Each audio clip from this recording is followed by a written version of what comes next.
DAP will be pushing for an RCI into claims of a corporate mafia at the upcoming cabinet meeting. This is according to its Secretary-General Anthony Loke. Meanwhile, a DAP MP has warned that voters could punish the government in the next general election if no action is taken against Azam Baki. Stay tuned for this and more on KiniNews.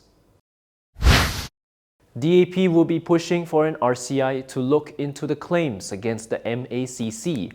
In an interview with Malaysiakini, Loke said that the government's response so far had been lacking.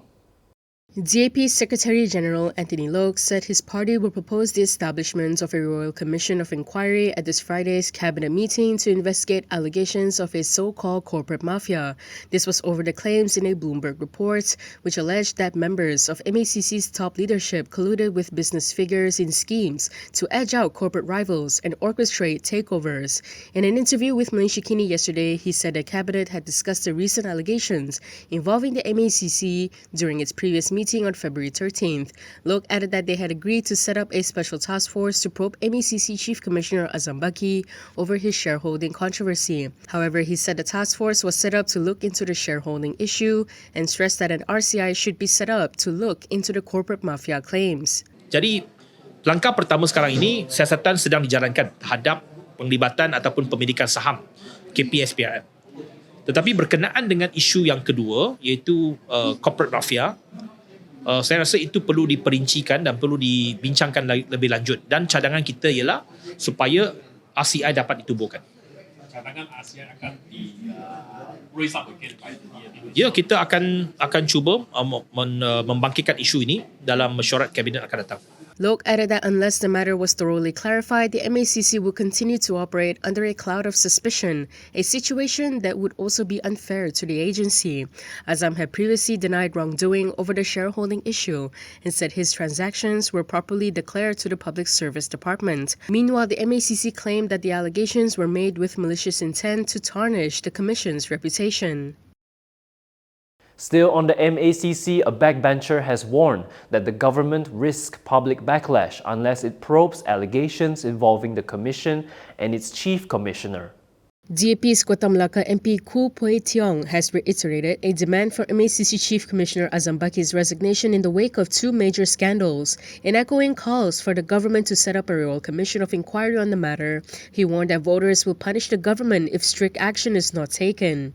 Jadi, saya minta supaya kerajaan mengambil tindakan yang tegas. Azam Baki perlu letak jawatan. He have to go dengan izin. Either he have to go or we have to go. He go or we go. Itu adalah pesanan saya. Kerana sekiranya kita membenarkan beliau terus memegang jawatan Ketua Pesuruhjaya SPRM, pilihan raya akan datang, pengundi akan hukum kita. Masa sudah tamat.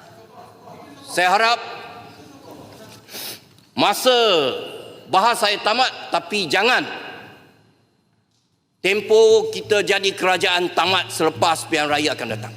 Earlier, Khoo said the RCI should investigate alleged excessive share ownership by Azam, as well as another allegation reported by Bloomberg about collusion between a corporate mafia and an MACC investigation unit. He pointed out that Bloomberg is an international media organization and stressed that the move was necessary to restore trust in anti-corruption institutions. Khoo also argued that Azam's shareholding allegations were not unprecedented, citing a similar controversy that surfaced in 2022. Azam had previously denied wrongdoing over the issue, saying that his transactions were properly declared to the Public Service Department. Meanwhile, the MACC had claimed that the allegations were made with malicious intent to tarnish the Commission's reputation. It also rejected claims that its investigations are influenced by personal interests. From now on, you can also listen to KiniNews on Spotify and Apple Podcasts. Scan the QR code on the screen to follow us. Hamzah Zainuddin has filed a defamation suit against Bersatu co-founder Rizwan Yusof. When asked for comments on the matter, Rizwan said he would be leaving it to his lawyers. Bersatu co-founder Ridwan Yusof has declined to comment on a 100 million ringgit defamation suit brought against him by opposition leader Hamzah Zainuddin. When quizzed on the matter, he told Malaysiakini that he does not wish to prejudice ongoing legal proceedings. Ridwan said he would leave it to his lawyers to take the necessary action and there will be no further comment to avoid prejudicing the case. The legal action stems from an allegation that Ridwan had claimed Hamzah orchestrated a move by 6 Bersatu MPs to back Prime Minister Anwar Ibrahim in 2023. Hamzah, who was recently expelled from Bersatu, filed a suit at the Shah Alam High Court on January 12. The former Bersatu Deputy President is seeking 100 million ringgit in general damages, along with aggravated and exemplary damages, interest, and legal costs. Hamzah is also demanding that Ridwan retract the alleged statement and issue an unconditional public apology via electronic media and Malay language daily newspapers based on terms to be agreed upon. Hamzah claimed that the wide circulation of the statements across print and digital platforms has subjected him to public criticism, hatred, and ridicule, while eroding confidence in his leadership among party members and the public. Meanwhile, Hamzah was asked about his status as the parliamentary opposition leader following his expulsion from Bersatu. This was his response. Larot MP Hamzah Zainuddin has declined to comment on questions surrounding his status as the parliamentary opposition leader. This comes after Bersatu expelled him from the party. Met by reporters in Parliament yesterday, Hamzah responded with later. However, Pandang MP Awang Hashim, who was standing next to him, stepped in to answer. He said they have settled it at the Perikatan national level and others will be made later. He added that they cannot decide on everything at the same time. Awang was referring to a PN Extraordinary Supreme Council meeting yesterday that appointed Terengganu Menteri Besar Ahmad Samsuri Mokhtar as the coalition's new chairperson. Yesterday, Dewan Rakyat Deputy Speaker Ramli Noor confirmed that Hamzah remains as the opposition leader, as no formal vacancy or dispute notice has been submitted on the position. Separately, Tasik Golugor MP Wan Saiful Wanjan reiterated that the 18 MPs will continue to support Hamzah to remain as opposition leader. He said he believes a decision must be made quickly so there is no doubt or confusion and no questions arise. Wan Saiful noted that while PAS is expected to name its candidate for opposition leader, it is possible for the party to nominate Hamzah to retain the position. If you like the stories we produce, consider supporting us by subscribing to Malaysiakini. Click the link in the description below or scan the QR code on your screen to subscribe. Police are investigating a break-in involving a car belonging to Seputeh MP Theresa Kok. Here's more on that. Police are intensifying efforts to track down suspects involved in the smashing of a car window belonging to Seputeh MP Theresa Kok. Her vehicle was broken into at the parking area of the Bukit Kiara Federal Park on February 22nd. According to Bernama, Brickville's Deputy District Police Chief Ahmad Firdaus Mustafa Kamal revealed that a report on the incident was received at 7:49 p.m. that night. The break-in is believed to have occurred between 6:15 p.m. and 7 p.m. while the MP was exercising at the recreational park. After completing her workout, the victim discovered that the front left door window of her vehicle had been smashed. Kok later reported the loss of a handbag containing important documents, a mobile phone, and cash, with total losses estimated at 6,500 ringgit. Ahmad Firdaus also disclosed that forensic officers lifted 3 fingerprint impressions from the vehicle. These have been sent to the Forensic Biometric Identification System at Bukit Aman for analysis, and the case is being investigated as theft. He further advised the public to remain vigilant and to avoid leaving valuables inside their vehicles to prevent similar incidents.